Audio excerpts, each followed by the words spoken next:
Levítico 13. Nesse capítulo a gente vai falar sobre as leis referentes à lepra. Aproveita esse tempinho agora para se inscrever no canal, ativar o sininho, deixar like, comentário e compartilhar com seus amigos. Não se esquece de me seguir também no Instagram. Eu costumo compartilhar muitos textos exclusivos por lá. Esse capítulo eu não vou passar versículo a versículo, porque basicamente o sacerdote precisa averiguar, caso a caso, se as doenças que as pessoas têm são de fato lepra. Se realmente elas estiverem com lepra, se for constatado, se elas forem declaradas com lepra, essas pessoas precisam ser retiradas ali do acampamento e ficar fora do restante da população. Se for só uma suspeita, ela vai precisar ser colocada em isolamento durante um prazo estabelecido, onde vai ser feita uma nova análise, e aí sim vai poder determinar se ela tem ou não lepra. Se não, elas são declaradas puras e elas podem viver em sociedade normalmente, não trazendo assim nenhum risco para a população de nenhuma doença contagiosa que possa causar algum tipo de surto. No final do capítulo, essa preocupação também se estende às roupas, alguns determinados tecidos, por conta do mofo corrosivo, que é como se fosse uma lepra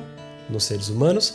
O mofo corrosivo ele danifica as roupas, então se a roupa ela for identificada com esse mofo, ela vai precisar ser queimada. Esse foi um resumo bem sucinto do capítulo. E eu tô partindo do pressuposto que vocês já leram o capítulo antes de chegar até o vídeo. Então a gente segue firme na ideia de que vocês não precisam da minha leitura para estarem na mesma página que eu. Combinado, pessoal? Isso não é preguiça de ler para vocês, mas é que o propósito do canal não é exatamente esse. Não é de fazer a leitura do capítulo para vocês, mas sim a gente trocar alguns conhecimentos, tanto do que eu entendi, do que eu estudei, e o que vocês já conhecem no capítulo também. Então vamos para o estudo de Levítico 13. De forma geral, a lepra ela significava uma série de doenças, elas eram resumidas como lepra.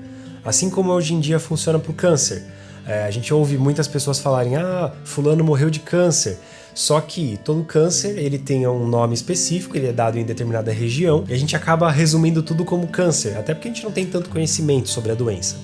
Naquela época eles também não tinham tanto conhecimento sobre a lepra, então muitas coisas estavam englobadas dentro do termo lepra. Independente de qual tipo de lepra que a pessoa tenha, ela tem que ser retirada da sociedade, para evitar qualquer surto ou contaminação no restante da população. Bem como nos capítulos anteriores, quando a gente fala que Deus se preocupa com o seu povo, ele não quer que esse tipo de coisa aconteça com o povo. Então são dadas algumas tratativas para evitar todo tipo de surto, para que nenhuma doença se infiltre no meio do povo escolhido. Os sacerdotes eles precisavam cumprir um papel de médico ali, os sacerdotes precisavam desempenhar um papel como de médico ali entre o povo, eles precisavam diagnosticar as pessoas e saber reconhecer se o que elas tinham de fato era lepra ou não, para assim conseguir proceder da forma correta com a população.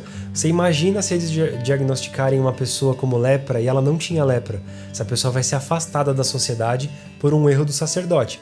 Então ele precisava ser muito atento nessa atividade. A gente já falou também nos outros capítulos sobre a dedicação, o cuidado e o esmero que a gente tem que ter ao conduzir as coisas de Deus. Vocês lembram qual foi o preço da displicência, né? De acordo com o estudo que eu fiz no site Biblioteca Bíblica, quem tocasse em qualquer forma de imundícia humana era considerado culpado. Então essa pessoa teria que levar uma oferta pela culpa, seguindo as instruções que já foram dadas nos capítulos anteriores, para buscar dessa forma a pureza com relação ao seu pecado. Lembrando que Jesus, quando tocou no leproso, o leproso sarou na hora. Caso alguma pessoa fosse declarada leprosa, ela precisaria andar em estado de luto, vestida como luto e ser separada para a quarentena também. Olhando de uma maneira bem filosófica, a lepra simboliza o pecado sobre o ser humano. Pegando esse fato da pessoa ser separada, tirada do meio do povo, assim também funciona com o pecado.